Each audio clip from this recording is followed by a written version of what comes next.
Muito bem, meus amigos, é com grande satisfação que vamos dar início à nossa terceira aula do nosso módulo de Educação Alimentar aplicada à Naturologia Clínica.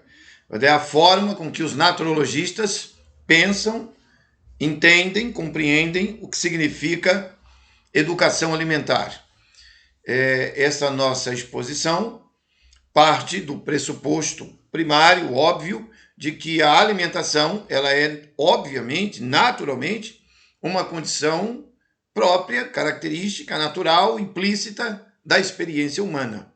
E como nós trabalhamos na área de terapias naturais, de técnicas naturistas para tratamento e recuperação da vida humana, da homeostasia, obviamente que a alimentação tem o seu papel de máxima relevância neste cenário. Isto explicado, vamos diretamente para a pauta que estamos tratando. Nós já tivemos duas aulas, em que estamos dentro do que chamamos de primeiro grande princípio.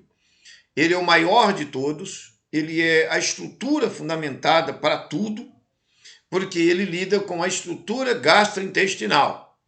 E nós vimos até o presente momento, na aula número 1 e na aula número 2, o que é essa estrutura gastrointestinal. Nós vimos a importância da boca e das 4 características fundamentais associadas à boca, que é mastigação, insalivação, degustação e deglutição. Adentramos a estrutura do estômago, e aí tivemos a oportunidade de refletir sobre a digestão estomacal, o estômago e a sua relação com a condição emocional, o estômago e o fluxo linfático, com algumas considerações sobre a inervação, os nervos que estão presentes, tudo isso num painel rápido, geral, para poder pontuar a importância do primeiro princípio, que está em desenvolvimento, também na terceira aula. Aí invadimos o setor que chamamos de enterização digestiva maior e podemos ver e analisar algumas características fundamentais, importantíssimas, do piloro, que é o final do estômago, duodeno, pâncreas, vesícula biliar e fígado. E então, dentro da sequência do material que estamos utilizando, vamos então entrar agora na pauta sobre o equilíbrio entérico fisiológico e a questão do peritônio. Nós vamos entender um pouquinho mais sobre esta plataforma e vamos avançar para a compreensão do intestino delgado, intestino grosso, válvula iliocecal e algumas condições associadas a esta estrutura que faz parte do primeiro grande princípio que estamos estudando. Quero abrir neste momento para a nossa continuada pesquisa, né? Me permitam aqui. Aqui. Os 8 princípios naturológicos da educação alimentar. Esse é o tema que estamos tratando, certo? 8 princípios. O primeiro grande princípio que nós estamos vendo é a estrutura gastrointestinal completa. Isto entendido, nós já passeamos, viajamos, andamos por diversos setores. Nosso último argumento foi este aqui, em que apresentamos a circulação profunda, tanto de água quanto de sangue, dos fluxos, de toda a irrigação de água, linfa e sangue, exatamente na altura do tronco celíaco, a posição dos rins, e aqui subtraímos todo o aparato gastrointestinal para darmos uma perspectiva de aonde vai essa plataforma, além do que, evidentemente, estamos investigando. Deixa eu ajustar as coisas. Bom, isso aqui posicionado, queremos então entrar no que mencionamos para a aula de hoje, certo? Buscando manter o equilíbrio entérico fisiológico, o peritônio. Após esta breve exposição de cada uma das peças envolvidas no processo de enterização maior, o que é enterização maior? Para nós não perdermos o foco. É o que falamos aqui sobre piloro, duodeno, pâncreas, vesícula biliar e fígado. quem está acompanhando desde a primeira aula, depois da segunda aula, agora está entendendo o ponto onde estamos. E eu utilizo essa apostila como marca fundamental da análise, da pesquisa, do entendimento. O aluno tem que ter essa apostila na mão para acompanhar todo este curso que estou aqui ministrando. Mas vamos adiante. Após a breve exposição que fizemos na aula 1 e 2, e que parou na questão entérica, da enterização maior,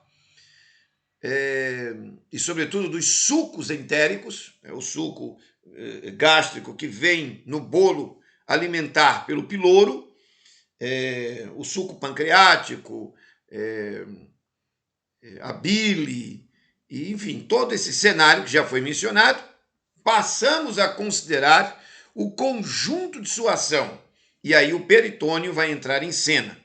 Quando o alimento sai do estômago, por ocasião da digestão, atravessando o piloro com a denominação de quimo, ele chegou até o duodeno e lá recebeu, de acordo com o controle homeostático presente neste compartimento, uma dosagem de suco pancreático, de bile oriunda do fígado e da vesícula via colédoco e da própria mucosa do duodeno, que secreta substâncias especiais de facilitação do processo que vai seguir adiante.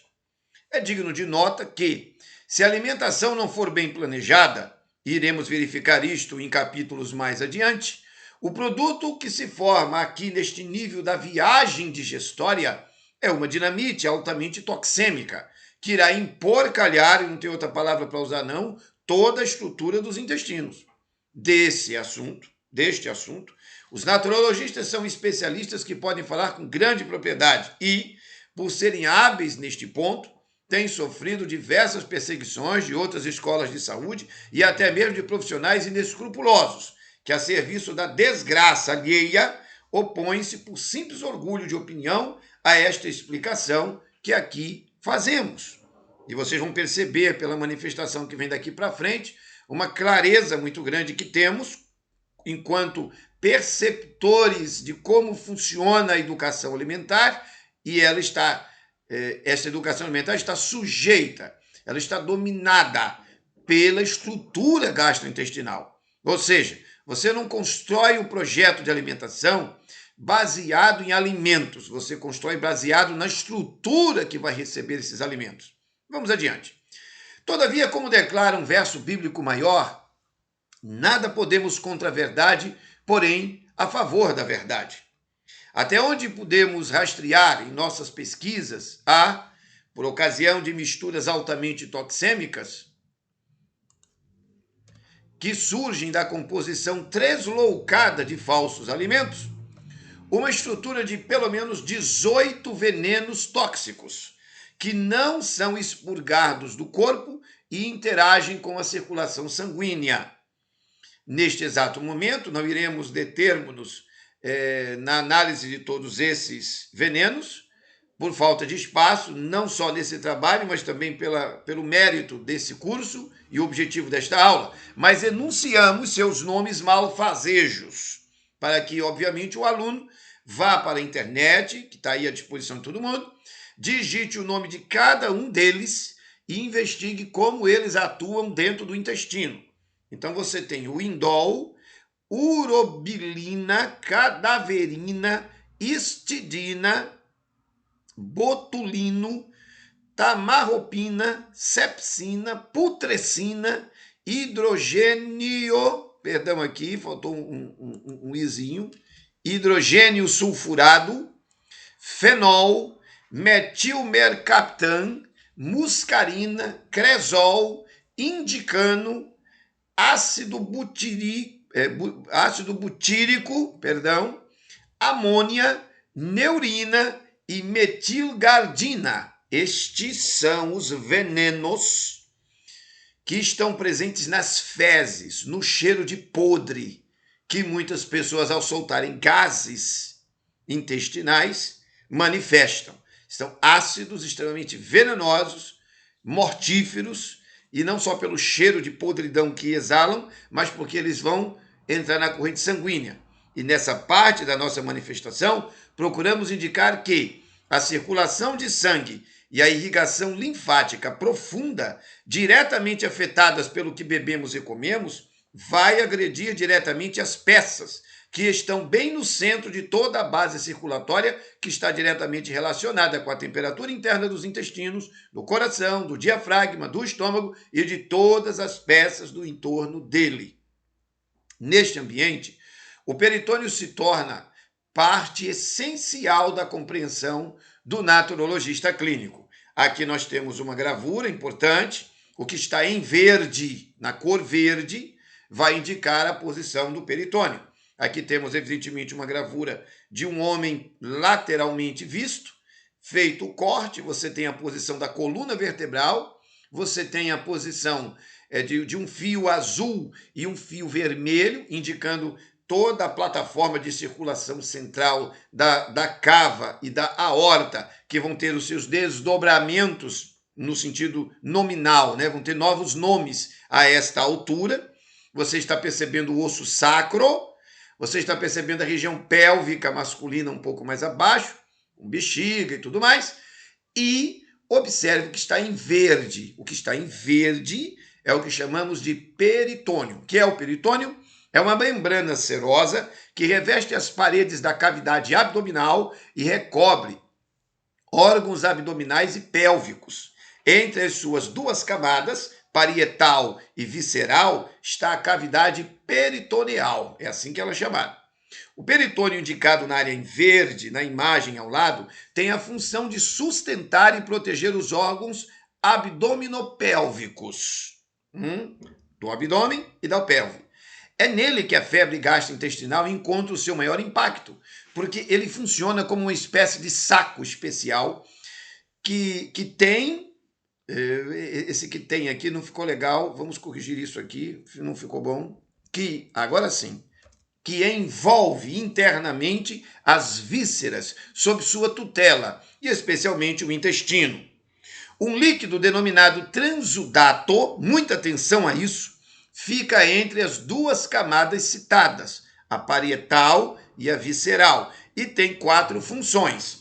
Quais são as funções específicas do transudato? Primeiro, fluxo de água de sua própria estrutura para favorecer diversas reações metabólicas dos intestinos e do diafragma acima e pelve abaixo.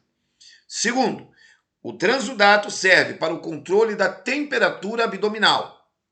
Terceiro, o transudato serve para promover a motilidade, quer dizer, o movimento, para que as peças não se machuquem, para que os órgãos aí envolvidos não se machuquem. Há movimentos, existem, você está respirando, tudo está se mexendo. Então um órgão não pode encostar no outro e se rasgar, se machucar. O transudato lubrifica tudo. E ele também tem uma ação bactericida de altíssima competência. Ele detém que, evidentemente, bactérias presentes internamente no intestino possam estourar e cair por todo o corpo, infectando o ser humano todo. Infectando com o quê? Essas fezes infectariam o ser humano com o quê? Com esses ácidos aqui, ó. Indol, urobilina, cadaverina, putrescina, cresol, amônia, etc, etc. Ok? Bom, introduzido aqui a noção do que é o peritônio, vamos aprofundar um pouco mais isso. Um dos maiores desafios que sempre tenho, e aqui eu falo por mim, eu, professor Jean, é fazer com que os estudantes de naturologia clínica entendam a importância do peritônio. Ele é essencial na construção da lógica clínica que envolve alimentação e fluxo hídrico profundo. E por que eu tenho que dizer isso? Aí eu vou escrever aqui, porque isso é muito importante, e eu vou colocar isso, inclusive, numa cor especial. Isso aqui, ó. Febre gastrointestinal está ligada a isto. Botei em vermelho aqui para todo mundo ter isso como muito claro. O peritônio, é no peritônio onde vai acontecer a alimentação está dentro do intestino, está dentro da estrutura do peritônio, e o fluxo hídrico, o fluxo de água. E o corpo humano, repito, 70% do corpo humano é água. A febre gastrointestinal tem a ver com isso aqui. E a charan Manuel Lezaeta Charan, um dos mais importantes naturologistas da história, focaliza toda a tese da doutrina térmica, que para nós é essencial para o tratamento naturista, em cima dessa percepção, alimentação e fluxo hídrico profundo. Isto dito, vamos a alguns fatores importantes sobre o peritônio. Definição: ela é uma membrana serosa que reveste os órgãos e a parede da cavidade abdominal. Beleza. As partes dele, você tem o peritônio parietal, o peritônio visceral, a cavidade peritoneal. Formações peritoneais.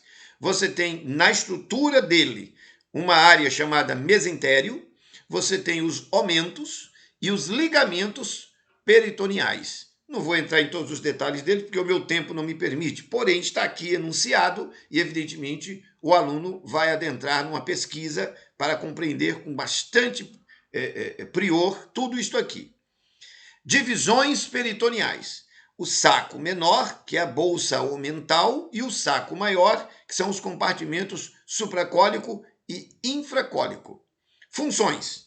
Bom, já citamos, né? Mas aqui se reforçam algumas destas: proteger os órgãos abdominopélvicos, conectar os órgãos uns nos outros, manter a posição dos órgãos através da suspensão por meio de ligamentos, prevenir a fricção enquanto os órgãos se movimentam e, ficou faltando colocar aí, mas eu coloquei aqui em cima, que é o controle da temperatura abdominal, e ele funciona como um bactericida de altíssima competência, o transudato. Vamos adiante. Olhado de frente, numa pessoa, retiradas as camadas de pele e musculatura que envolve o nosso abdômen, então imagina aqui que nós colocamos uma pessoa, obviamente aqui na representação, certo, pessoal? Está aí a pessoa, nós abrimos o ventre, a barriga dela, e estamos olhando lá dentro. O que está representado em verde é o peritônio, tá? Agora, ele apareceria não em verde, ele tem outra cor, por favor, vamos dar muita atenção. Ele não tem a cor verde, mas aqui, para fins de entendimento, para que se tenha uma ideia de onde ele está, ele vai aparecer em verde. Agora percebam, eu fiz questão de anotar e colocar as setas de onde está o fígado, o estômago, aí o peritônio, que é toda essa área verde, na representação, por favor, repetindo, o cólon transverso, o cólon ascendente do intestino, a parte baixa do intestino e a região pélvica toda onde ele vai atingir. Aqui, perdão, está errado, olha que beleza, em tempo real. E a região pélvica é aqui, ó, agora ficou correto. Viu? Em tempo real, aqui consertando, ajustando, deixando tudo beleza para entregar esse texto na mão de vocês, meus alunos, para que vocês possam se divertir, ficarem bem à vontade. Ou seja, é quase que a construção do texto diante de vocês. É fundamental entender que esta parte verde que vemos possui esta camada que se liga com músculos e pele de dentro para fora. Muita atenção aqui, presta atenção. Essa parte verde que vocês estão olhando, tá? Ela se liga com os músculos e a pele lá de dentro, vindo para cá para fora. Mas do outro lado dessa camada verde, do outro lado dele, aí dentro, pelo outro lado dele, você tem o transudato e uma outra camada, ou folheto, ou omento. Você tem uma outra camada. E ela se conecta diretamente com as peças internas que estão lá. Entendam sempre isso. O peritônio possui duas camadas, esparramadas por toda parte. Né? Ele tem um folheto, ou uma parte chamada parietal, que é essa que está aqui na representação, e se liga aqui fora, com a pele, com o músculo, por dentro do nosso corpo. Segundo, tem um outro que se conecta aos órgãos, lá dentro, do outro lado. Muito bem? A água flui no meio dos folhetos, ou dessas camadas, onde está esse transudato hidratando tudo. Nesta próxima representação, ficará bem mais esclarecido ainda, porque nós estamos mostrando de maneira muito cuidadosa a mesma gravura, só que agora pelo lado de dentro. Ó, é a mesma gravura, olha aqui, a mesma gravura mostrando os órgãos e o peritônio na parte externa, que vem para cá, e agora ele lá dentro, do outro lado. Aí tiramos os órgãos todos fora. Aqui deixamos os órgãos fora. Deixamos apenas o intestino, a parte do intestino grosso, e 2 pedacinhos aqui do intestino delgado, o jejuno e o íleo, que vocês podem ver pela indicação das setinhas aí. Agora percebam que essa gravura que estou mostrando aqui agora indica a posição do peritônio. Você percebe que essa parte que está em tom amarelo agora, não está mais em verde, está em amarelo. Então, isto tudo vai cercar as peças. Nesta representação, temos uma excelente indicação da estrutura que fica do outro lado da plataforma verde do peritônio, que é aquela plataforma anterior, onde o folheto visceral se desdobra em diversas pregas, que se adaptam e protegem com gordura, água, transudato e todo o aparato circulatório e nervoso que mantém tudo isto em funcionamento ininterrupto. E aqui é importante eu ter colocado todo o aparato circulatório, aí aqui eu vou melhorar isso, linfático e nervoso. Agora sim, agora ficou correto, ficou bem bonitinho. Observemos a relação entre as duas imagens e ficará bem claro onde o peritônio está e sua abrangência. Ele envolve todo o abdômen. Aqui na representação para demonstração, a imagem abriu o abdômen completamente, mas quando essa estrutura está fechada, ela cobre plenamente a área inteira, certo? Então aqui, você vê que ele cobre a área inteira e dentro, é claro, aqui ele cobre a área inteira. Mas nessa terceira gravura aqui, nessa terceira imagem, aí fizemos aqui alguns cortes. Veja que essa partezinha que está em amarelo, onde a seta vermelha está apontando, você tem nitidamente a ideia de como ele se gruda nessas peças, nesses órgãos, para cercá-los. Mas vejam, meus amigos, vocês estão olhando aqui onde está a ponta dessa linha vermelha que eu coloquei aqui, certo? Então tem um trecho amarelo. Vocês estão vendo aí, isso é pedaço de peritônio que está aí protegendo os órgãos. Entenda que em cima dessa parte amarela está cheia de transudato, que é tipo uma gosma, um líquido transparente, meio amarelado, e ele é bem gosmento, parece uma baba.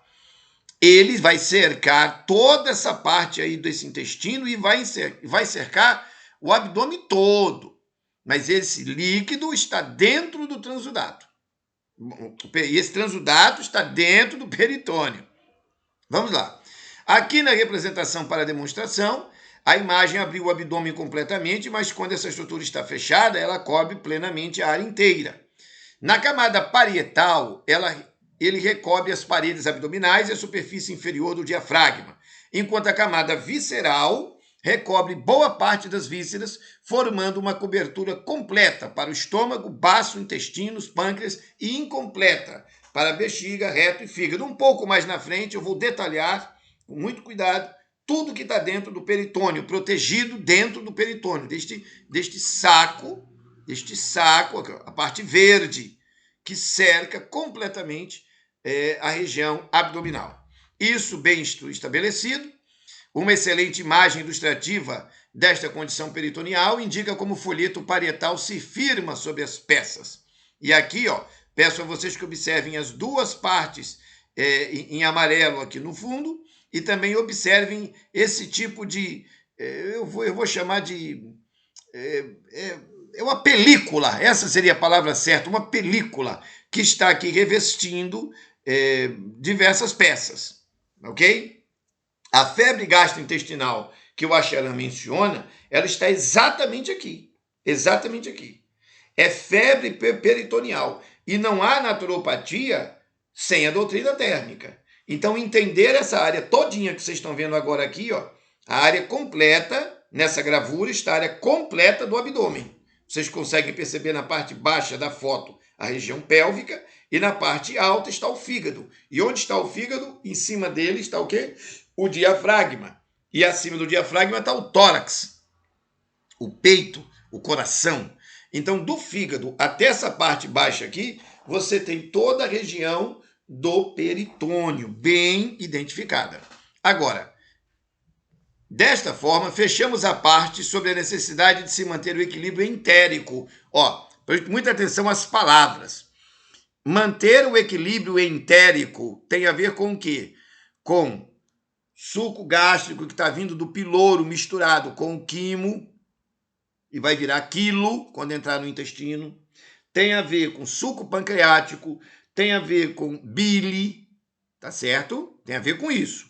Então, desta forma, fechamos a parte sobre a necessidade de se manter o equilíbrio entérico, que é desses líquidos que eu mencionei junto com a comida, do equilíbrio entérico maior, para uma justa conexão com o todo da digestibilidade.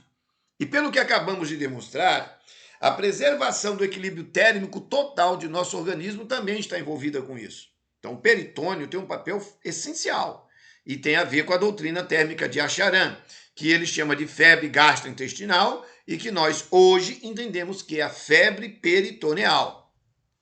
Em cada região de nosso corpo, nós temos centros de confluência sanguínea, isto é, redes de fluxos principais, que possibilitam a circulação sanguínea periférica ou de uma área. É nesse ponto que a compreensão das membranas serosas tem o seu grande valor. Vejam bem, aqui pegamos um texto importante do tratado da Enciclopédia Ilustrada de Medicina, ok? É uma obra que tem a minha idade, inclusive, eu tenho aqui em meu gabinete. Ela é de 1968, válida até hoje, porque o corpo humano continua sendo o mesmo, não mudou nada, e ela tem a minha idade. Eu sou nascido em 1968, então eu tenho a satisfação de ter essa coleção aqui comigo do meu tempo. Muito bem, do meu tempo, quer dizer, do tempo que eu nasci. Diz o texto, membranas serosas, aí vamos lá, de seroso, que contém o quê? Soro. São envoltórios de proteção de certos órgãos. O soro, tecnicamente chamado transudato, resulta da filtração de líquido. Mas, além de proteção, especialmente contra bactérias, lembra que eu falei que o transudato tem uma ação bactericida. Ele mata bactérias. As serosas desempenham também papel funcional, quer dizer, tem diversas atividades para facilitar o funcionamento dos órgãos. O peritônio, o pericárdio, que envolve o coração, e as pleuras, que envolvem os pulmões, são importantes para o funcionamento de vários órgãos.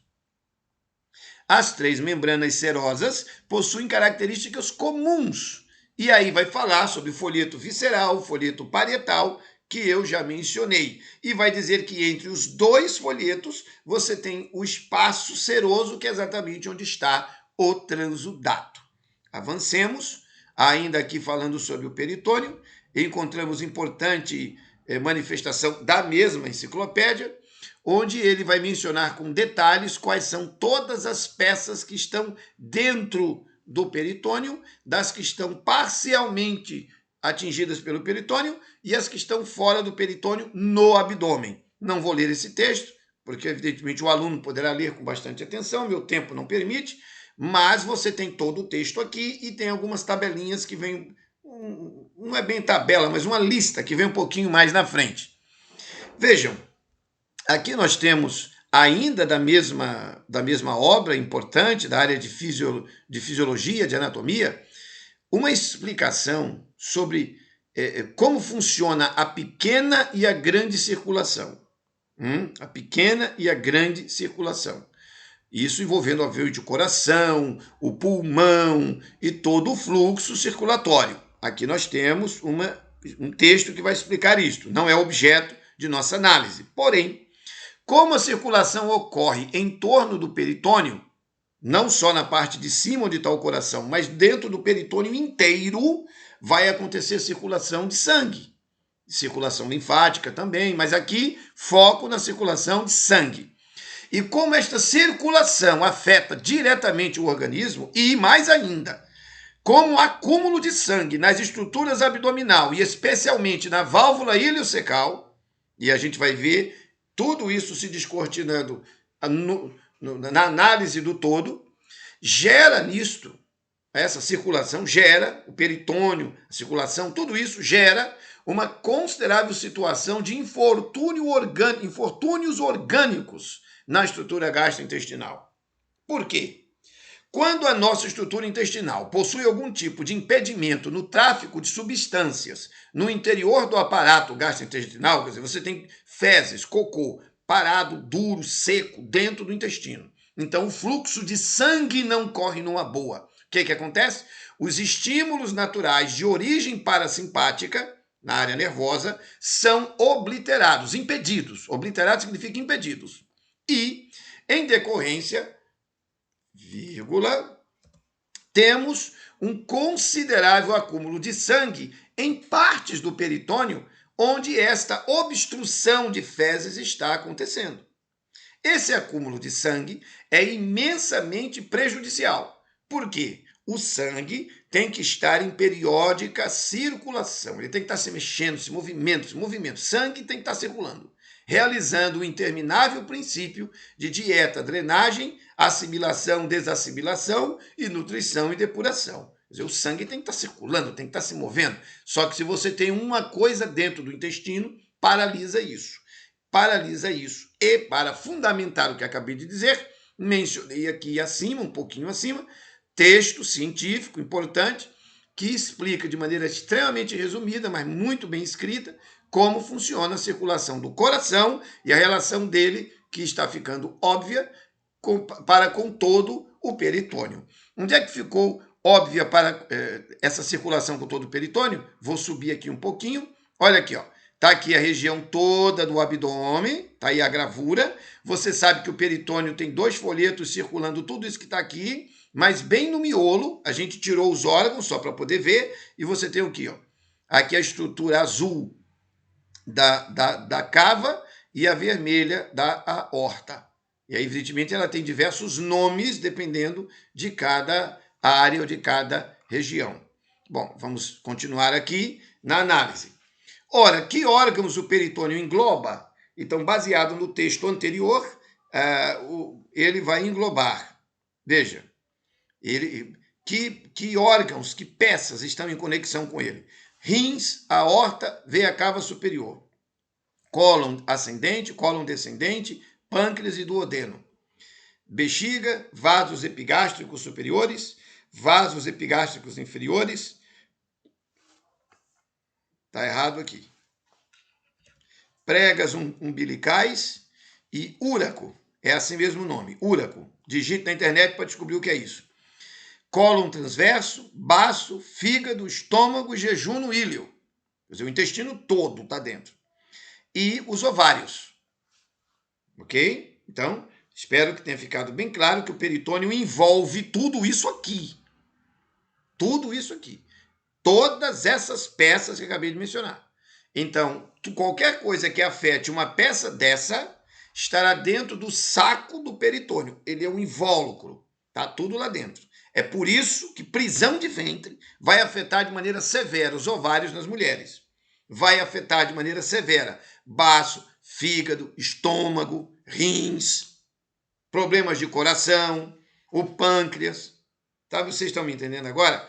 Ó, notem que tudo isso aqui é afetado por qualquer coisa que aconteça com o peritônio. E se dentro do peritônio você tiver muito resto de comida velha podre em decomposição sem sair, você arrebenta com seu trato gastrointestinal e, por extensão, você arromba totalmente com as outras peças que estão aí citadas. Isso é ciência. Isso aqui não é achismo, isso aqui não é conversa fiada.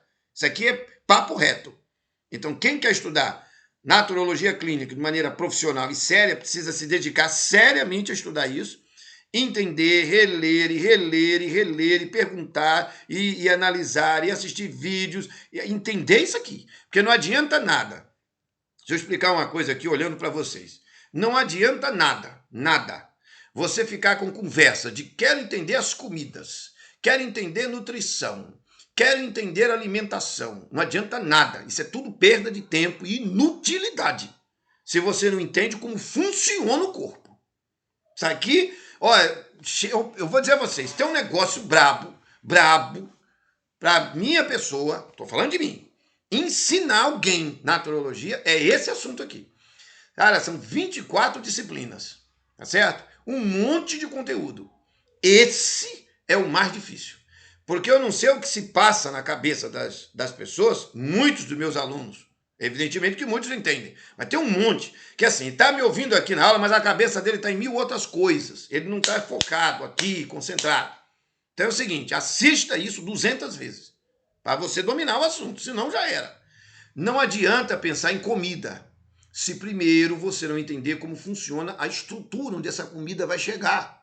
Não adianta você querer saber nome de comida. O que combina com o quê? Isso chega a me irritar. Porque o sujeito faz essa pergunta, mas quando eu pergunto como funciona a estrutura onde ele vai botar a comida, ele não sabe. Então ele vai na doida. Ele vai na doida. Ele não tem domínio do assunto. Tem que dominar o assunto. Que assunto? Peritônio. E todas as peças que estão dentro dele. Não tem saída. No nosso curso, além dessa exposição que eu estou fazendo aqui, que é o nosso encontro que seria presencial, mas por diversas razões está sendo aqui online, é um encontro que eu faço um painel. Todo mundo sabe disso. Mas você tem no sistema acadêmico cada detalhe que eu estou mencionando, citado, e alguns desses detalhes, 50 minutos, fígado, 50 minutos, vesícula biliar, 30 minutos, pâncreas, 45 minutos, só de cada peça. Se você não consegue pegar cada detalhe desse, juntar para construir um quadro mental, meu querido, você está atrapalhado. Vai ser difícil. Tem que entender esse todo, porque tudo está interligado. A gente estuda coisas separadas em peças, porque é preciso dominar e entender como cada peça funciona. Mas depois tem que entender que tudo isso está conectado, está junto. O que atinge dentro do intestino vai atingir o peritônio como um todo. Por que isso vai acontecer? Porque o peritônio possui funções que foram apresentadas aqui. Função bactericida, função de motilidade, enfim, as funções foram mencionadas, está aí no texto. Ora, se você não entende essa lógica, não dá para fazer naturologia, porque eu não tenho um remédio para uma doença. O que eu preciso fazer é restaurar a normalidade funcional do organismo. Que linguagem é essa? Do livro A Medicina Natural ao Alcance de Todos, de Dom Manuel Lezaeta Charan.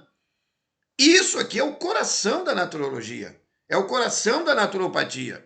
Não é ficar vendendo remedinho natural com mimimi. O intestino do cara funciona? Não. Você tá mandando o cara tomar um troço aí qualquer, sob pretexto que ele vai melhorar?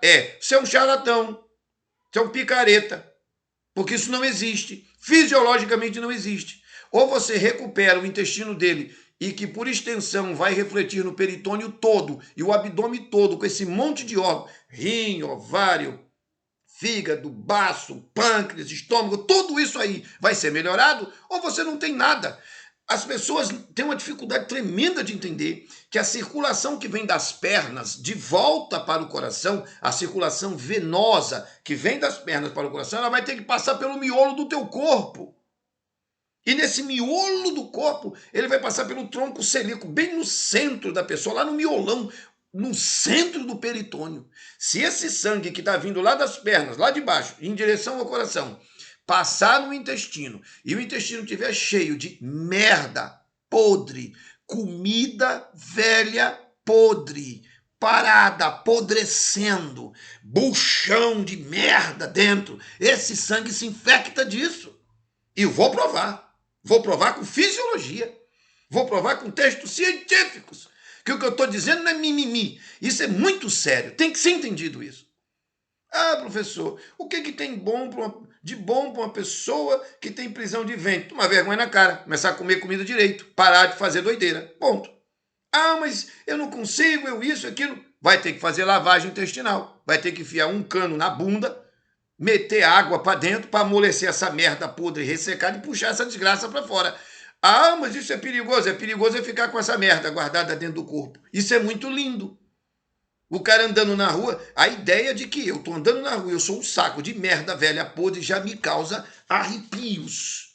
a ideia de que eu sou uma fossa ambulante, cheio daqueles líquidos e gases tóxicos que eu mencionei. Amônia, putrescina, cadaverina, indol, etc, etc. Dá para entender isso? Isso aqui, meus amigos, não é conversa fiada, isso é fundamento. E fundamento científico, fisiológico. Essa massa de comida velha, o cara bota para dentro, isso tem que sair.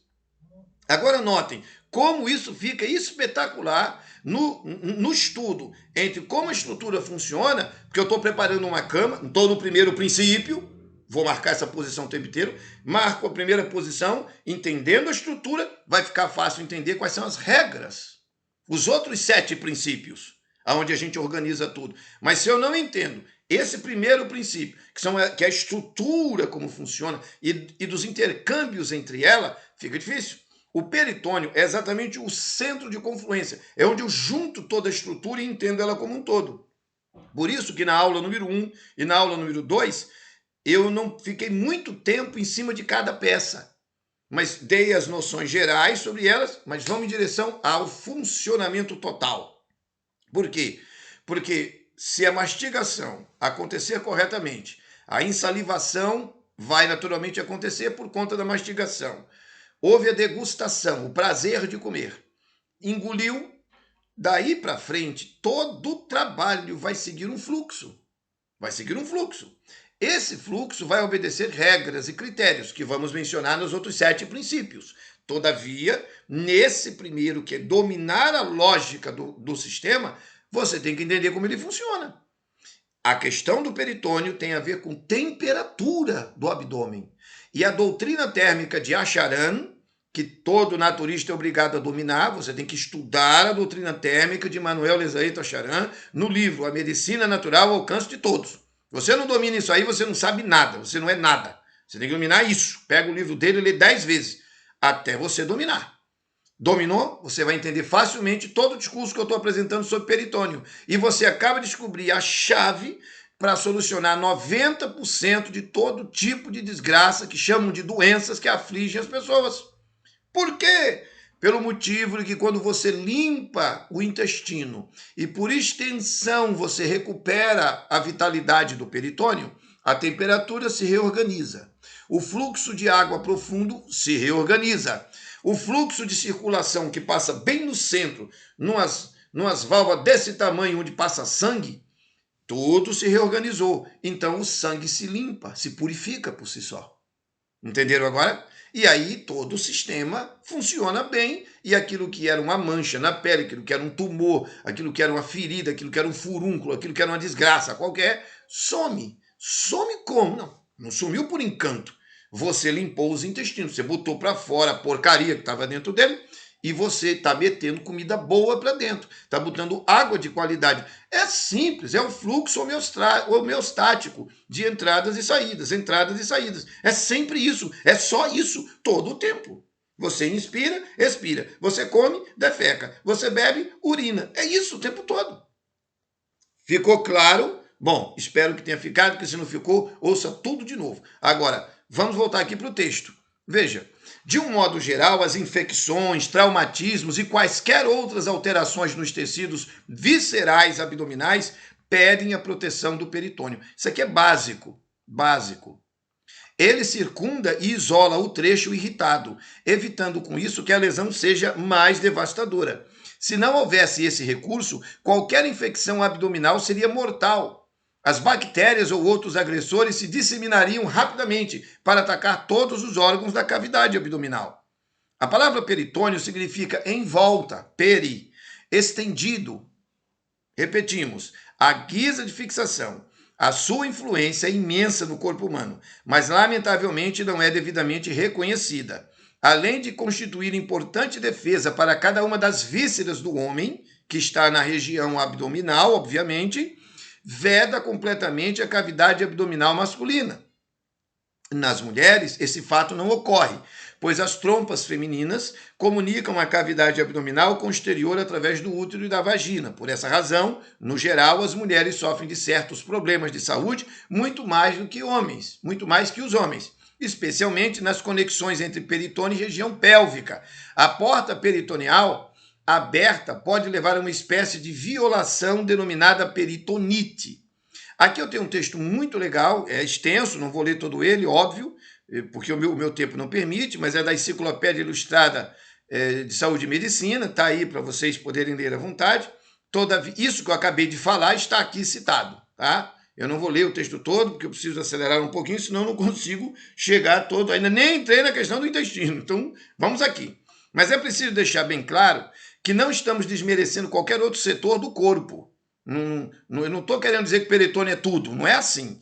Mas em somatossíntese naturista, importa-nos a síntese de toda a complicação orgânica que possa desequilibrar a homeostasia, pois que, na qualidade de naturologistas, não nos esquecemos que somos clínicos em nosso ofício e temos que prestar um atendimento que possa resolver decisivamente as condições de enfermidade das pessoas.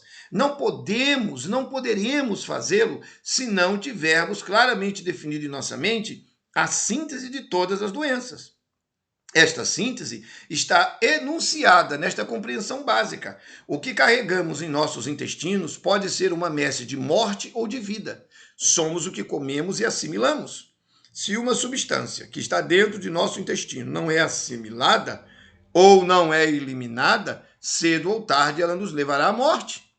Não admitir isto é não entender nada de fisiologia e não saber nada sobre qualquer coisa sobre a mais elementar compreensão homeostática. Ora, toda a condição de febre gastrointestinal, como denomina Charan, está exatamente no congestionamento circulatório de partes ou de toda a estrutura abdominal que está diretamente ligada com as estruturas do peritônio. E a válvula iliocecal tem uma relação imensa com essa verdade, como nós podemos observar nesse exemplo aqui, ó. A cavidade abdominal abriga importantes órgãos, como o estômago, o fígado, os intestinos e o baço. Além disso, boa parte das funções orgânicas começa ou termina no abdômen. Mas para que essas funções se realizem, é imprescindível que ocorra a circulação sanguínea. Quer dizer, o sangue tem que fluir dentro da estrutura do peritônio. Resumidamente, diremos que esta circulação ocorre de forma esquemática da seguinte forma. Vejam a gravura aqui abaixo, que obviamente é do abdômen todo, tá claro, tá certo? Pela cintura, e aí obviamente foi feito um corte para se ter uma visão da circulação lá no centro. E tá aí o nome de todas as artérias envolvidas. O sangue é lançado do coração para a aorta, descendente, descendo em direção ao abdômen, atravessando o diafragma. Tá aí, ó, esse em vermelhão aí, bem no meio da gravura. Na sequência, passando pelo diafragma, a aorta muda de nome e passa a chamar-se aorta abdominal. Emite em seguida o tronco celíaco, com seus 3 ramos, e também a artéria mesentérica superior, as artérias renais, as espermáticas no homem, ou as ováricas na mulher, a artéria mesentérica inferior e, finalmente, se subdivide nas artérias ilíacas comuns e vai em direção às pernas. Ficou claro? Então tá aqui. Vocês têm nessa representação da gravura as artérias. O que é artéria? Sangue que vem do coração para o corpo. Agora, vamos descer aqui um pouquinho. Bom, aqui mesmo nessa mesma estrutura, você vai ter as veias de retorno. Aí, no caso do retorno, ao passar em todos os tecidos, voltando esse sangue para o coração, ele vem, a veia esplênica, que irá diretamente ao baço, a veia cava inferior, a via ileocólica, e a veia esplênica, que levará o sangue dos intestinos até a veia porta e veia cava. Então, a veia cava inferior, tá aqui, todos, esse trecho aqui, vou botar em amarelinho. A veia cava inferior, a veia ileocólica, que eu não sei por que ela ficou aqui em negrito. Espera aí um minutinho, deixa eu corrigir isso aqui para ficar bonitinho. Pronto, agora tá certo. Não é mais importante que nenhuma das outras. Veia cava inferior, veia ileocólica, veia esplênica, que é do baço, que levará o sangue dos intestinos até a veia porta e a veia cava, que desembocarão no fígado ou no baço e depois até a veia cava inferior, que está diretamente ligada ao coração. Então tá aqui, ó. No final, o sangue que está voltando das pernas e vai passar por todos os intestinos, vai pegar todos os nutrientes que estavam dentro do intestino, na parede das vilosidades, e a gente vai ver isso já já, e vai meter ele aqui, ó, bem aqui nesse azulzão que está aqui no meio dessa gravura. E esse sangue vai subir. Só que ao subir, ele vai se enfiar primeiro no fígado, que é o caminho que tem antes de chegar no coração. E se ele estiver todo intoxicado, vai largar as intoxicações no fígado. Ele vai largar isso também no estômago, vai largar no pâncreas, vai largar em todo mundo, que vocês sabem que está exatamente aqui onde a gente abriu esse buraco para representação na gravura.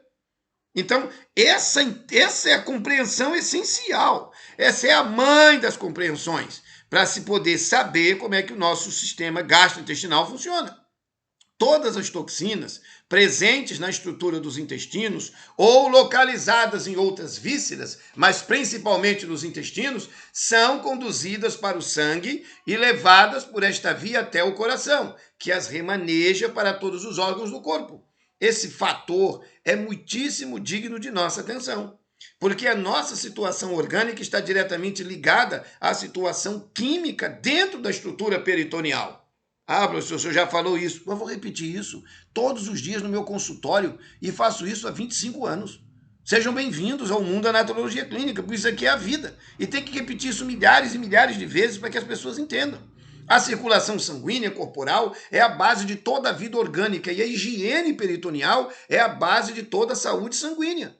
A peça que regula o movimento do que está no intestino delgado para o intestino grosso é a válvula iliocecal, que vamos ver daqui a pouquinho a importância da válvula iliocecal, onde está o apêndice, que muita gente acha que não vale nada. Mas vamos mostrar aqui cientificamente que não só vale, como tem uma importância espetacular.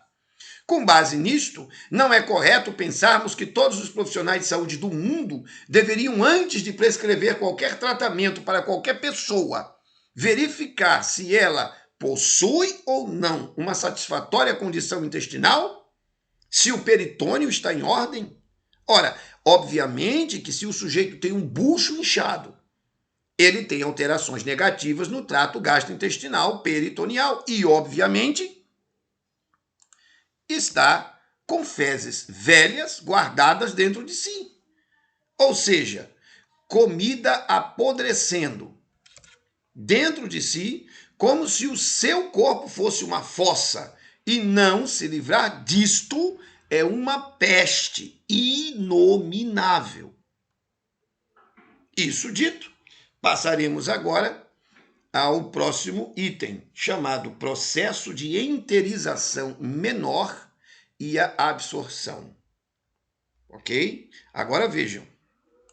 Até aqui, nós tivemos oportunidade de analisar boca, esôfago, estômago, duodeno, fígado, vesícula, pâncreas, o piloro, que está entre o estômago e o duodeno, e o peritônio como um todo. Dentro desse peritônio, na parte agora um pouco mais baixa, porque eu estou vindo da boca em direção ao ânus, na estrutura gastrointestinal inteira, nós vamos nos encontrar naturalmente, obviamente, com a plataforma que dá sustentabilidade a essa logística. Tá certo isso? Então, nessa dinâmica, nessa logística que nós vamos ter que construir, nos interessa de maneira expressiva como é que vai funcionar a prática, a estratégia de chegada do alimento até o ânus. E esse processo tem que ser devidamente organizado de tal forma que a gente possa controlar, administrar e gerenciar a dinâmica de naturologia clínica. Isso é fundamental. Ok? Então, na sequência do texto, nós vamos iniciar agora o processo de enterização menor e absorção, que está na continuidade, que vai no fluxo da continuidade do estudo que estamos fazendo. Após essa jornada que vimos até aqui, o alimento já transformado em quimo deixará o duodeno e seguirá para o intestino delgado. Nós agora estamos saindo da região do duodeno, nós fizemos uma pausa para ver o peritônio como um todo, e agora vamos adentrar no intestino delgado. Por que eu fiz essa pausa desse jeito? Porque ao entrar no intestino delgado, entendendo como o peritônio funciona, fica mais fácil de compreender o que é esse intestino delgado e a sua funcionalidade. O intestino delgado é a área de absorção dos nutrientes a nível molecular. Aqui está totalmente errado. É ao nível molecular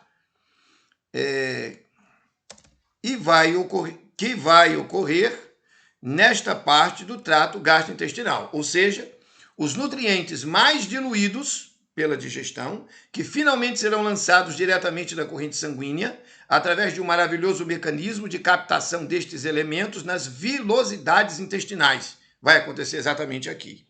Eu não vou ler todos os textos, obviamente não é possível, por razões óbvias, mas é importante eu mencionar aqui o texto da doutora Sônia Malheiros Lopes Sanioto. Esse texto que é mencionado, essa posição dela na obra Fisiologia, da doutora Margarida de Melo Aires, é um texto, ela é convidada nesta obra, e ela, especialista, diz o seguinte: o intestino delgado estende-se do esfíncter pilórico, nós já vimos isso agora, do piloro, no estômago, até a válvula iliocecal, onde desemboca no intestino grosso. Então, haverá uma primeira parte do intestino, chamado intestino delgado, e depois vai vir o intestino grosso. É a parte mais longa e convoluta do intestino, quer dizer, cheia de dobrinhas. Seu comprimento varia de 3,360 metros a 7,640 metros. Em cadáveres é cerca de 7 metros. Esta grande variação resulta do fato de que é bastante difícil estabelecer numa pessoa viva a sua extensão. Ele encurta-se quando em atividades e alonga-se em repouso. O seu diâmetro é de aproximadamente 4 centímetros. Os anatomistas dividem o intestino delgado em 3 segmentos, histologicamente pouco diferenciados. Duodeno, que é mais proximal, com cerca de 25 centímetros, por aí. O jejuno, que é bem central, está bem no centro, bem no miolo do intestino delgado, e ele é com cerca de 2,5 metros. E o íleo, que é mais distal ou aboralmente situado, com 3,5 metros de comprimento. Então, veja, você tem aí 7 metros de intestino, 7,5 metros de intestino. Não é pouca coisa, não. Aqui vamos, então, uma figura, uma representação, que nos ajuda a ter um vislumbre de como funciona o intestino delgado e o intestino grosso. Aqui estão os dois, só que eu não vou enfatizar o grosso, que está na parte mais alta, vamos ao delgado. O que está em verde aqui, nessa representação, é o jejuno. E o que está na outra cor é o íleo, tá certo? Segundo a monumental obra Fisiologia, de Margarida de Melo Aires, já citada em inúmeras notas de rodapé, as funções do intestino delgado são as seguintes: neutralizar o quimo, ok? Ajustar a tonicidade do quimo, ele vai trabalhar o quimo, promover a digestão luminal e no bordo em escova, ele vai puxar os nutrientes, vai trabalhar a absorção, vai reorganizar tudo isso na absorção de nutrientes para o organismo todo. De nossa parte, vamos argumentar nossas considerações em 5 aspectos essenciais para a compreensão do estudo que desejamos desenvolver acerca das leis da dietética naturista. Tá certo? Me interessa aqui como é que a educação alimentar na visão naturista funciona. Mas vejam, para isso ficar claro, me interessa raciocinar que o intestino delgado possui uma ação peristáltica que impulsiona o quimo adiante. Então ele tem um trabalho mecânico, ele tem um trabalho cheio de nervos que estimulam ele a trabalhar. Ele faz a comida caminhar, que agora não é mais comida, era quimo, que acaba de entrar e vai se transformar em quilo dentro dele. Outro aspecto, o intestino delgado possui a secretação de substâncias especializadas. Então, o intestino delgado, que já começou no duodeno, recebendo um bocado de líquidos, vai ter as glândulas de Lieberkühl, que vão jogar substâncias lá. Ele vai receber transudato, vindo do peritônio. Enfim, tem diversas funções, que não vamos tratar aqui agora, quero a lista, vamos lá. O intestino delgado possui vilosidades e microvilosidades de captação nutricional. O intestino delgado possui uma ligação direta com o sistema nervoso. O intestino delgado afetará toda a condição sanguínea se tiver uma alteração drástica em sua constituição, ficando tóxico. Estas nossas afirmações carecem, evidentemente, de provas científicas, não é verdade? Então vamos a tais provas. Aqui eu tenho a primeira gravura, muito importante, onde nós poderemos ver a primeira enunciação. Sabemos que as veias são os ductos por onde circula o sangue que vem de todas as partes do corpo em direção ao coração e pulmões, para receber a devida oxigenação e então retornar para a base de sustentação que ocorrerá na parte arterial, por onde corre o sangue que sai do coração para irrigar todo o corpo. Aqui, nessa primeira gravura, temos a representação do sangue que volta para o coração. E vemos que ele passa por todo o intestino delgado, recebendo tudo que tiver dentro dele em forma de nutrientes ou de acidez. Tá certo? Se ele estiver cheio de comida velha podre dentro do intestino delgado, comida parada, ela vai ser captada e jogada aí nesses fios azuis, que vão chupar essa toxina para dentro do sangue, que vai em direção ao coração. Então, aqui está a primeira representação que demonstra com clareza. Os textos estão todos eles aí na apostila que afirmam, e além dos textos que estão aqui na apostila, os tratados todos de fisiologia, anatomia, fisiopatologia, fisiologia médica, gastroenterologia, demonstram isso que eu estou dizendo aqui. Segunda gravura importante. Aqui nós já temos a outra parte. Ó, note que nessa gravura de cima eu tenho em azul. Por que eu tenho azul? E note que sai do ducto azul. Nessa segunda aqui, ó, eu tenho o que sai do ducto vermelho. Está na tela. É só observar. O que está em vermelho são artérias. O que está em azul são veias. E está aqui o nome de todas essas veias envolvidas na gravura de cima. Agora vamos para a próxima gravura. Aqui está o nome de todas as artérias envolvidas. Ok? Aqui temos a representação inversa à das veias, que é venosa. Veias, venoso. O sangue que vem do coração e irriga toda a estrutura do intestino é assim como está sendo demonstrado nessa representação. Não nos esqueçamos que ele passará pelo peritônio em toda essa extensão, vai encharcar todas as peças e atingirá cada célula de cada minúsculo cantinho. Da mesma forma que ocorre no sangue de retorno, que é o sangue venoso. Então, esse fluxo de idas e vindas do sangue passa aí dentro do peritônio. Eu pergunto a vocês, será que é pouco sangue que corre dentro dessa estrutura toda? Será que é pouco sangue? Quer dizer, não é brincadeira. Todos os órgãos que estão dentro dessa área aqui que a gente rasgou e abriu para mostrar veias e artérias, tá cheio de órgãos aqui dentro. Será que o sangue que está aqui é pouco? E será que o peritônio tem uma função extraordinária para manter isso tudo dentro dessa região abdominal na forma de um saco? É muito importante salientar isso. Bom, não vou falar sobre prisão de ventre, já ficou claro. Vamos a mais uma gravura. Ó, é a mesma gravura, vocês estão vendo aqui, ó, a arterial que acabei de mostrar, a venosa que acabei de mostrar, e a mesma gravura, só que agora, vejam, eu tenho ela aqui em dois momentos especiais, e o que eu quero observar aqui? Os fios amarelos. Os fios amarelos. Fios amarelos. Por que os fios amarelos estão aqui aparecendo nessa primeira gravura em cima? Porque aqui nós temos os nervos. Porque aonde passa o fio venoso e o fio arterial, você tem os nervos. E está aqui o nome de todos os nervos envolvidos na estrutura interna do peritônio. Tem que estudar cada um deles, conhecer o nome de cada um e saber quais são as conexões de um com o outro. Agora imagine que dentro do seu intestino você está cheio de porcaria velha, podre, resto de carne, tem gente que come até osso. E esse negócio parado dentro de você, atingindo nervos, veias e artérias. Quer dizer, não ver isto e ser profissional de saúde é ser um mané. E acabou-se a conversa. Isso aqui não é brincadeira, isso aqui é o centro da vida. Tá me entendendo? Aqui está o tronco celíaco. É aqui, você tem os gânglios celíacos, por exemplo, aqui, envolvidos. É aqui onde está o fluxo de sangue do miolo do corpo de uma pessoa.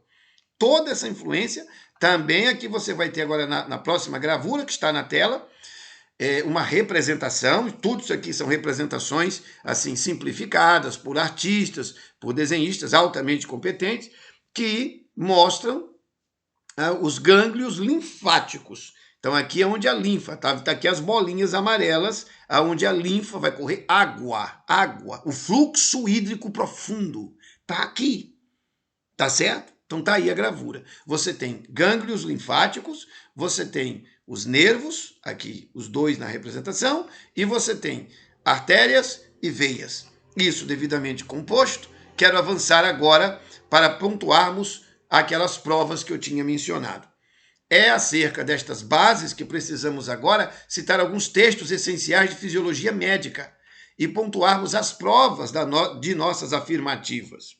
Como eu não tenho tempo para poder ler todos os textos detalhadamente, porque senão explode o horário e aí não dá para desenvolver, o importante é que eu diga antes de qualquer coisa. O texto está aí com vocês, no texto aqui que eu estou apresentando. Então, leiam o texto. Agora, o intestino delgado possui uma ação peristáltica que impulsiona o quimo adiante. Onde é que está a prova disso? Bom, por que está escrito isso agora aqui em negrito na tela? Observe por que está escrito. Isso está escrito aqui porque um pouquinho antes de mostrar essas 4 fotos, eu disse que estava aqui, quais são os quatro funções do intestino delgado, está aqui, da obra da doutora Margarida de Melo Aires, e depois, quais são os 5 aspectos essenciais. São esses 5 que eu mencionei aqui, tá? Se esses 5 é que vão fundamentar a clínica naturista. Tá aqui os 5 que eu mencionei, beleza?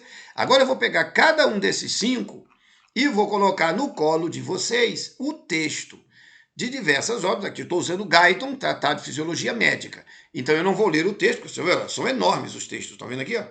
São grandes. Então, o primeiro item, o intestino delgado possui uma ação peristáltica que impulsiona o quimo adiante. Ele faz a comida andar. Onde é que você vai ter detalhes sobre isso? Você vai ler em Guyton que existem contrações de mistura e contrações propulsivas dentro do intestino. Eu não vou entrar nesses detalhes aqui, eu vou ter que ler esse texto enorme, que já vai 40 minutos para ler tudo isso e explicar. Você precisa ler o texto. E aí você vai entender. Se tiver dúvida, o aluno entra em contato comigo, manda perguntas e a gente desenrola.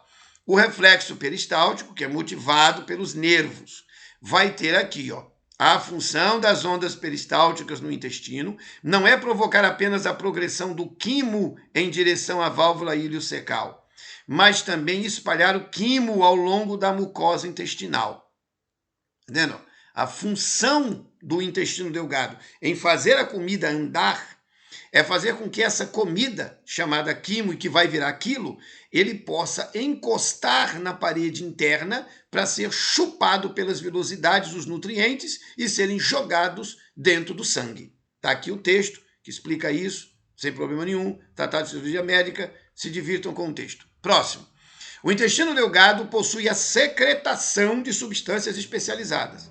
Que substâncias são essas? Então veja, de saída, Guyton, Tratado de Fisiologia Médica, vai dizer que um extenso conjunto de glândulas mucosas compostas, chamadas glândulas de Brunner. Opa! Olha aqui. Glândulas de Brunner localizam-se nos primeiros centímetros do duodeno, principalmente do piloro e a papila de Vater. E aí ele vai mencionar como é que essas glândulas microscópicas pequenininhas lançam substâncias especializadas. Mais adiante, ele vai mencionar que você tem muco adicional, também é secretado. Olha aqui, estou aqui marcando bonitinho no texto para ficar bem fixado. Muco adicional também é secretado pelas células caliciformes nas glândulas intestinais, as criptas de Lieberkill. Então eu tenho glândulas de Brunner, tá certo? Eu tenho as criptas de Lieberkill, que vão dentro do intestino soltar líquidos especializados para favorecer o desenvolvimento da digestão no nível de absorção de nutrientes para dentro do sangue. Aí aqui Guyton vai aprofundar um pouco disso, na secretação dos sucos digestivos intestinais e as criptas de Lieberkill, tem a ver com o pH interno, as criptas de Lieberkill lançam um líquido que varia entre 6,5 a 7,5 de alcalinidade, que deveria ser parecido com da água, né? Dentro da alcalinidade da água. E as enzimas de secreção do intestino delgado, ele vai mencionar diversas funções ao nível químico, as várias peptidases, as 4 enzimas especializadas que estão lá, são fruto da degradação de tudo que está acontecendo, a sacarase, maltase, isomaltase, lactase, a lipase intestinal, tudo isso vai acontecer dentro da estrutura da parede do intestino. Eu não vou mencionar todos os detalhes, porque o tempo não me permite, e o que me interessa nesse módulo não é discutir detalhadamente cada item desse, mas o painel do primeiro grande princípio. Notem, ainda no intestino delgado, o intestino delgado possui vilosidades e microvilosidades de captação nutricional. É o terceiro grande aspecto que foi mencionado para entender intestino delgado. A doutora Sônia Malheiros Lopes Sanioto menciona que a superfície absortiva do intestino delgado apresenta graus crescentes de complexidade estrutural. Dobras da mucosa e submucosa formam pregas circulares. Aí você tem as válvulas de Kerckring, que são denominadas evaginações, é esse nome mesmo, visível a olho nu, de 3 a 10 milímetros de comprimento, que se projetam para a luz, para dentro do intestino, e aumentam cerca de 3 vezes a superfície de absorção e não alteram de forma quando o intestino é distendido. Diminuem em número e tamanho ao longo do delgado no sentido aboral, sendo pouco frequentes nas proporções distais do íleo. Então ela está mencionando aqui, e eu não vou ler todos os textos, por motivos que já expliquei, mas nessa citação vai se provar que o intestino delgado possui vilosidades e microvilosidades de captação de nutrientes. É nele que seu sangue pega nutriente para levar para as células. Está aqui o texto científico que prova, demonstra, explica toda essa base. Querendo maiores detalhes, é fácil. Adquire a obra Fisiologia de Margarida de Melo Aires e leia 150 páginas que tratam sobre isso, para no final chegar à conclusão que eu cheguei. As vilosidades captam os nutrientes. Pronto, vamos adiante. Próximo item. O intestino delgado possui uma ligação direta com o sistema nervoso. Isso aqui tem a ver com muitos fatores, diversos aspectos do plexo de Auerbach, o plexo miontérico, o plexo nervoso intramural, são diversos nervos associados, tá? E a inervação parasimpática, que vai atuar fibras simpáticas, todo o sistema nervoso, na altura dos segmentos T8 e L3, e vão afetar, isso da coluna vertebral, e que vão afetar a funcionalidade do intestino. O que eu fiz? Coloquei para vocês aqui os textos sintetizados, recortes, selecionadíssimos de como você compreende a base de o intestino delgado possui uma ligação direta com o sistema nervoso. Próximo item. O intestino delgado afetará toda a condição sanguínea se tiver uma alteração drástica em sua constituição, ficando tóxico. Bom, nós afirmamos diversas coisas sobre essa relação. Quero trazer para vocês uma visão aqui na gravura. O intestino delgado, você tem aqui uma percepção da posição dele numa pessoa, aqui o estômago e a posição do intestino delgado, tá certo? No primeiro quadrinho da foto. Do lado, você tem agora o intestino delgado junto com o intestino grosso, os dois juntos, e a posição do reto. Então, você consegue ver uma gravura e outra e saber aonde está o intestino delgado, aí no seu corpo. Quando você põe a mão em você mesmo, você já sabe aonde está a estrutura. Agora, nas duas gravuras de baixo, você tem, primeiro, a letra A. É um corte do intestino delgado, né? Como se alguém pegasse ele e cortasse, e aí te mostrasse ele de frente para você com o corte. Você vê que ele está cheio de gominhos dentro dele. Na letra B, você tem esse gominho ampliado e do lado você tem a última fotografia, que é a fotografia do intestino delgado microscopicamente ampliado para se ter uma visão de como as vilosidades da parede interna do intestino funcionam, tá certo? E isso tem a ver com isso aqui. O intestino delgado afetará toda a condição sanguínea se tiver uma alteração drástica em sua constituição, ficando tóxico. Se ele sofrer algum problema aqui dentro, ele vai ficar tóxico, ele vai ficar cheio de coisa podre, comida velha. Bom, trouxe então à luz um texto importantíssimo, aonde a citação, você vê que é muito grande, ó, vai comer aqui, ó, metade, um trecho dessa página, um terço dessa página, vai comer uma página inteira, mais aqui abaixo, e mais um pedaço de uma outra. E isso foi tirado de onde? Da Enciclopédia Ilustrada de Medicina e Saúde. O ano é 1979. Fiz essa citação inteira para fundamentar o que eu estou falando. Aqui você tem fotografias. A primeira fotografia, que está à esquerda da tela, na parte alta, e também à direita da tela, você tem à direita fotos de verdade, ampliadas por microscópios muito potentes, onde você vê como as vilosidades são na parede do intestino, umidificada por água, transudato e por todos os líquidos que vêm das glândulas Lieberkiel e etc. Do outro lado, você tem microscopicamente o que a gente chama de luz intestinal, a vida. Então é como se a energia elétrica dos nervos estivesse iluminando todos eles e eles como se estivessem flutuando na água, como algas, e estão aí nessa outra foto. Baixando um pouquinho, trago de volta a gravura anterior para que possamos ver as vênulas, que é uma pequenina veia, e as arteríolas, que estão dentro de cada gominho desse que está aqui nas fotos. E dentro de cada gominho desse você tem um fio arterial, um fio nervoso, um fio venoso e um vaso linfático. Você tem os 4 dentro de cada gominho desse. E cada gominho desse tem a capacidade de captar nutrientes. Aqui na gravura final, nesta página, nós vemos novamente a representação da vilosidade. Aí você tem uma representação dos capilares sanguíneos, tá certo? As pregas intestinais por dentro, e aí você vai ter o vaso quilífero, a célula do epitélio, enfim, toda uma microestrutura. E as microvilosidades, por quê? Notem, cada gominho desse, ele é chamado de vilosidade.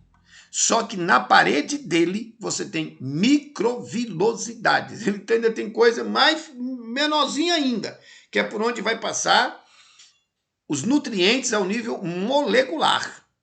Então, para entender isso, citamos diversas citações aqui importantes, e um pouquinho mais na frente, eu quero trazer para apreciação novamente essa visão.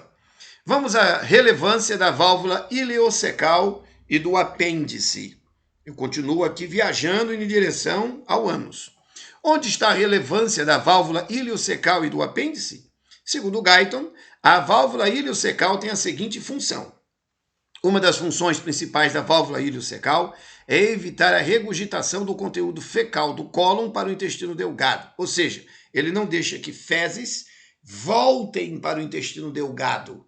Ele mantém com certa pressão aquilo que virou cocô, fezes, lá no intestino grosso, para não voltar. As bordas da válvula ileocecal são admiravelmente bem adaptadas para esta função. Em geral, a válvula pode resistir à pressão retrógrada de 50 a 60 centímetros de água. As paredes do íleo, vários centímetros imediatamente acima da válvula ileocecal, têm um extrato muscular espessado que se conhece por esfíncter ileocecal. Este último, em geral, permanece discretamente contraído e evita o esvaziamento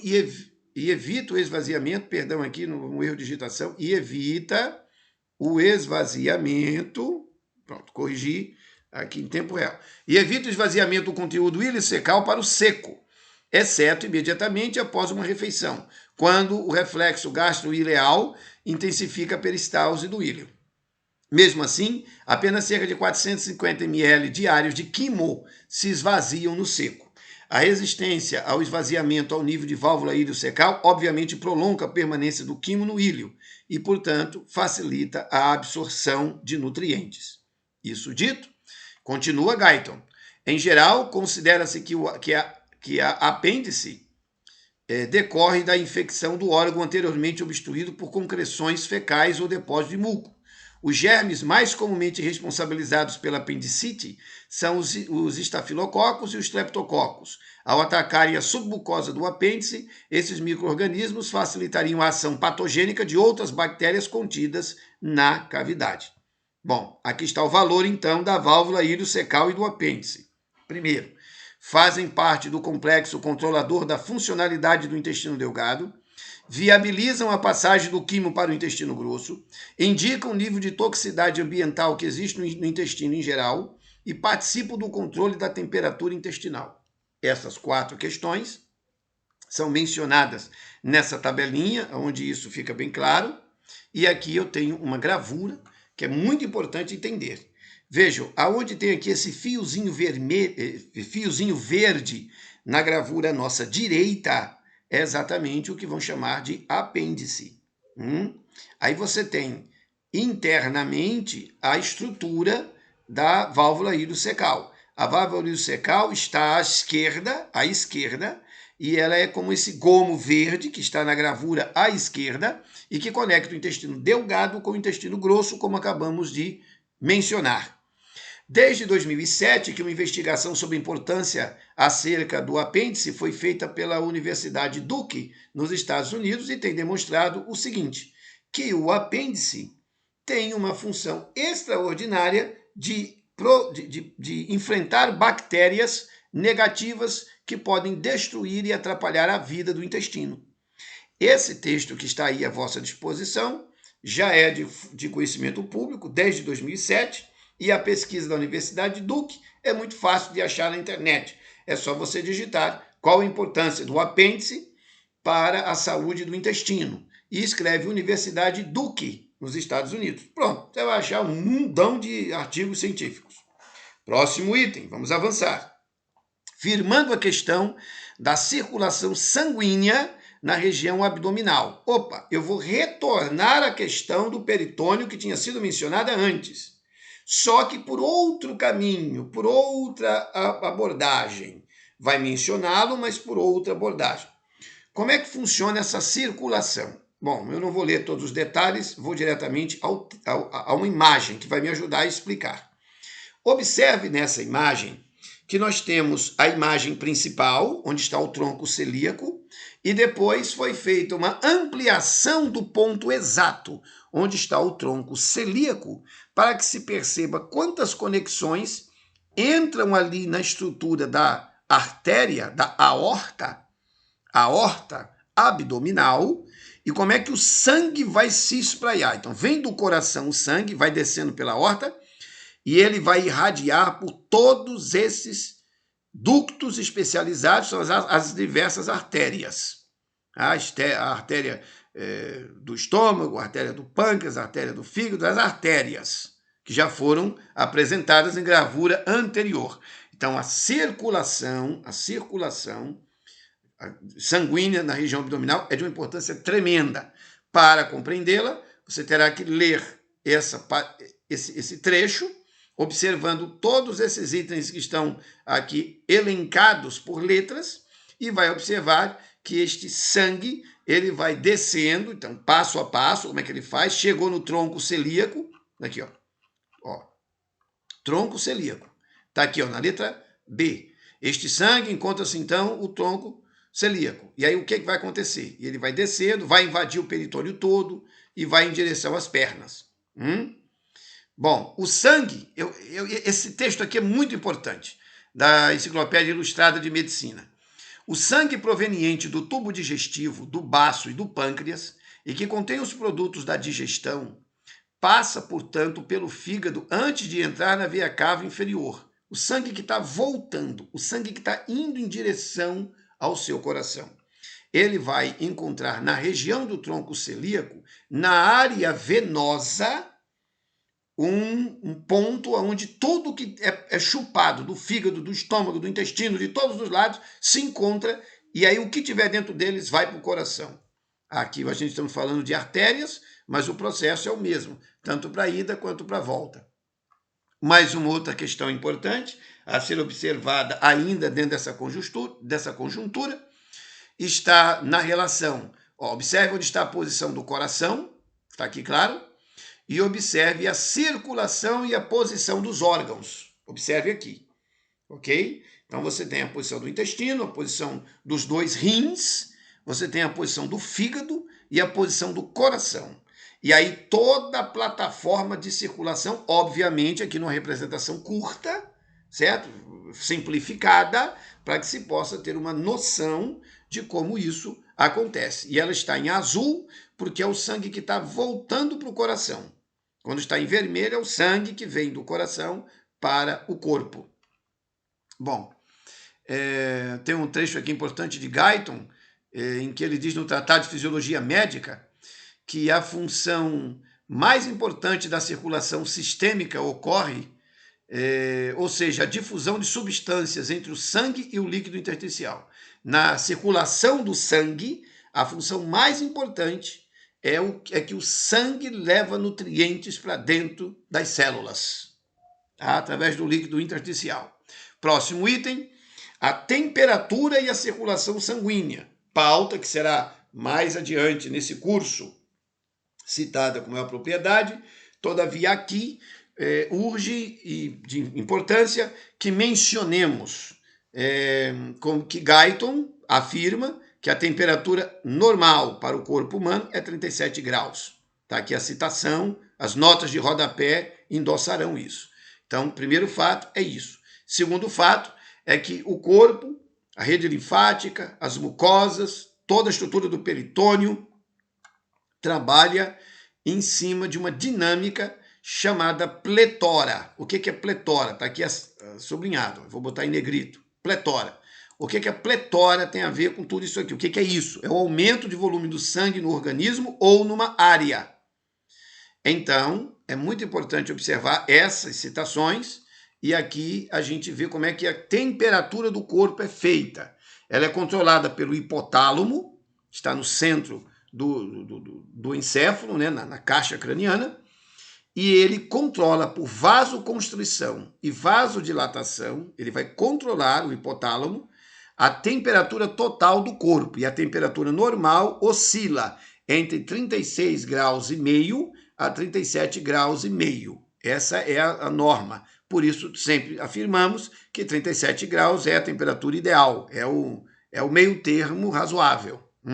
Num ambiente frio, ele vai provocar vasoconstrição, tá aqui, ó, em azul, ambiente frio, vasoconstrição dos capilares próximos à superfície da pele para a conservação de calor. E no ambiente quente, os capilares dilatam próximo da superfície da pele para liberar o calor no ambiente. No intestino não é diferente. As mucosas do peritônio, as mucosas do fígado, do pâncreas, do estômago, etc. Se a coisa que você jogou é fria, vai ter vasoconstrição. Se você jogou é quente, vai ter vasodilatação. Esse processo ele é absoluto e é controlado pelo hipotálamo. Você percebe ele na pele, fora, aqui no seu corpo, na parte externa, mas não percebe na parte interna. Normalmente não percebe, mas ele acontece. Vamos seguir adiante. Menciono de novo a questão da prisão de ventre, como isso vai alterar internamente essa temperatura. Não vou citar isso aqui novamente, para não ficar redundante. E vamos para o item 1.10. Desassimilação dos excrementos gastrointestinais.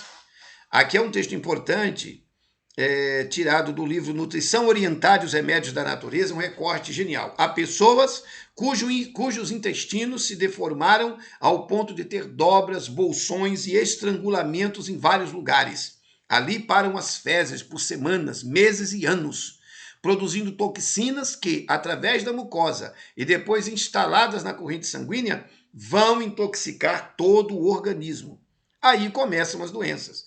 Se você tem qualquer problema físico, não importa em que parte do corpo se manifestou a doença, esteja certo de que, antes de sentir o primeiro sinal do mal, seu intestino deixou de funcionar satisfatoriamente. Uma pessoa que come regularmente bom alimento, bem combinado, e drena os intestinos diariamente, não fica doente.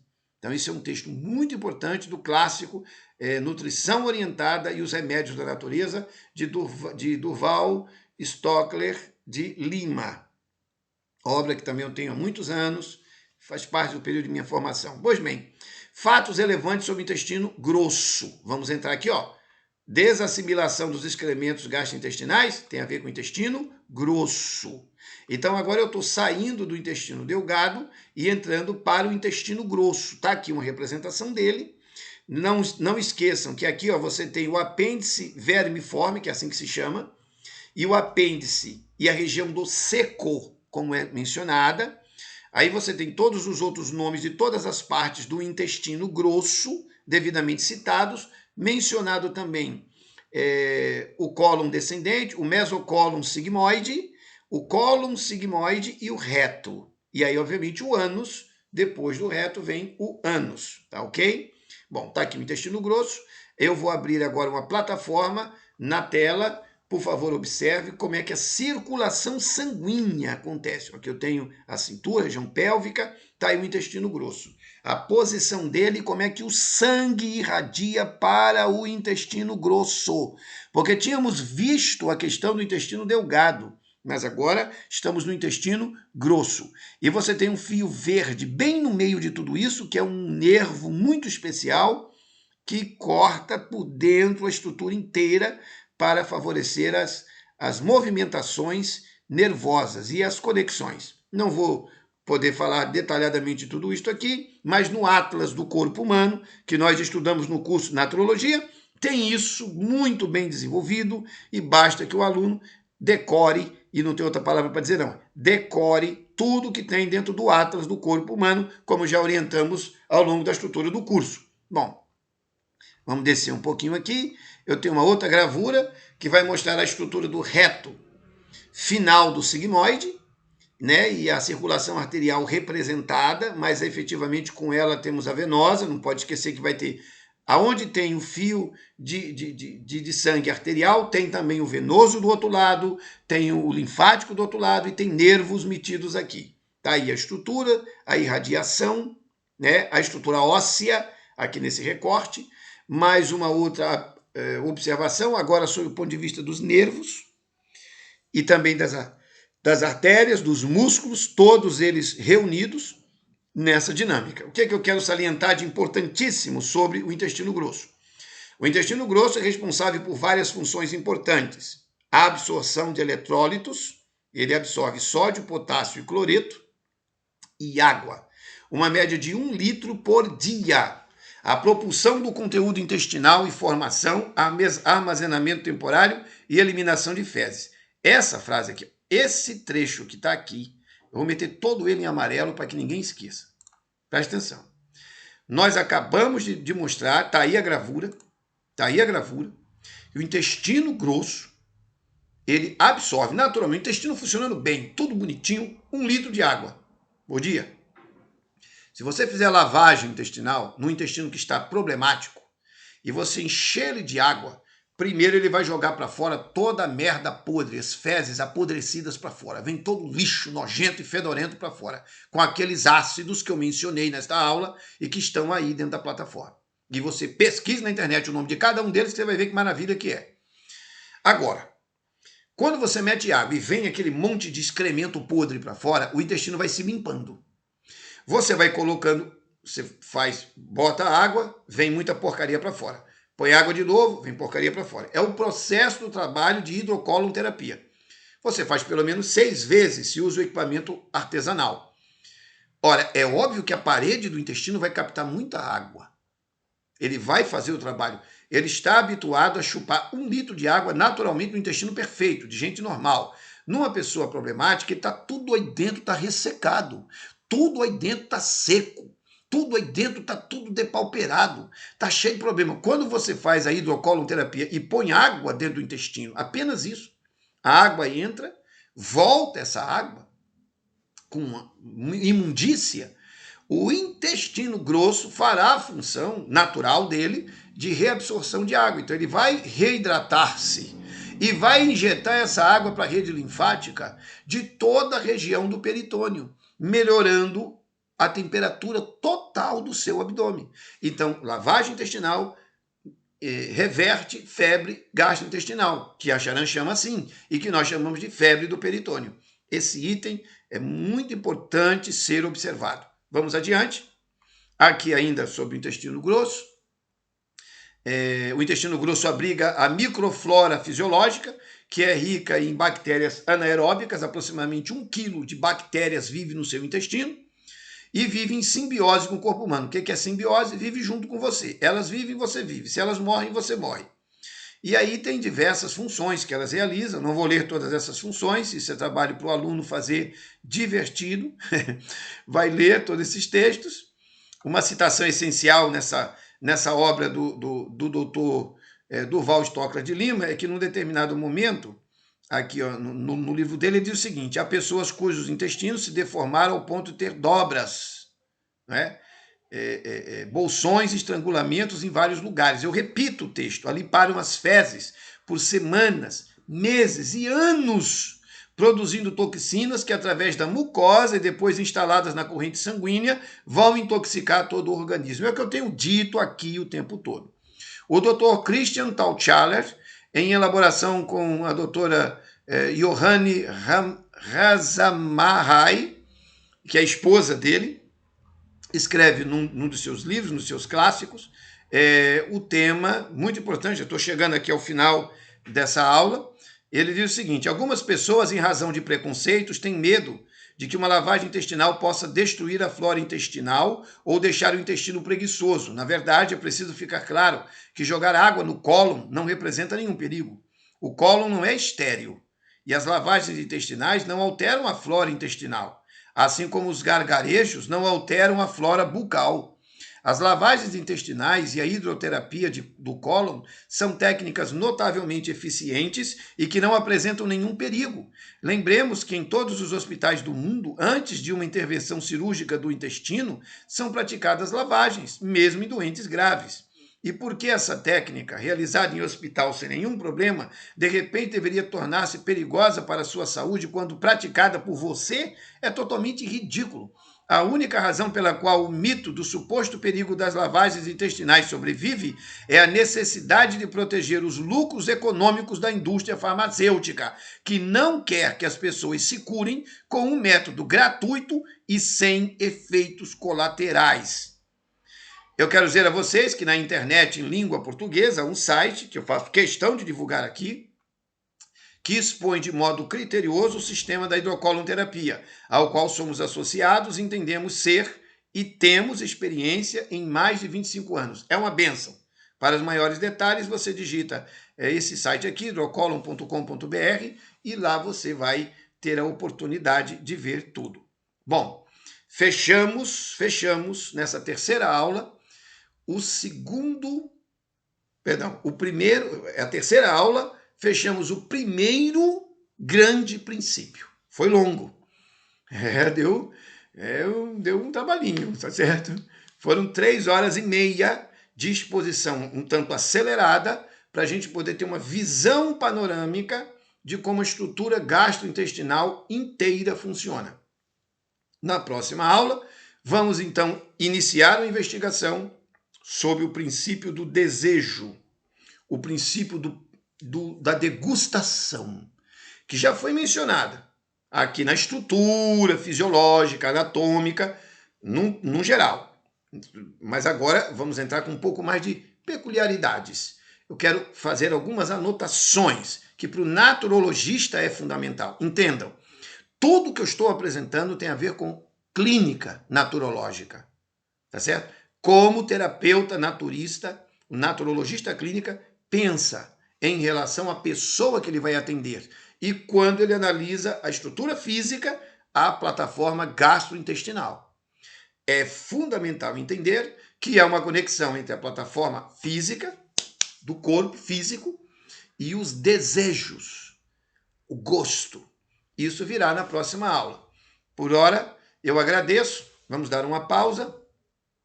Normalmente a gente muda de sala por conta de questões aqui tecnológicas e eu vou dar uma descansadinha, coisa rápida, para tomar uma aguinha e dar uma acalmada. Foi muito acelerado, mas é isso mesmo, estou habituado, gosto muito de estar com os alunos nessa dinâmica.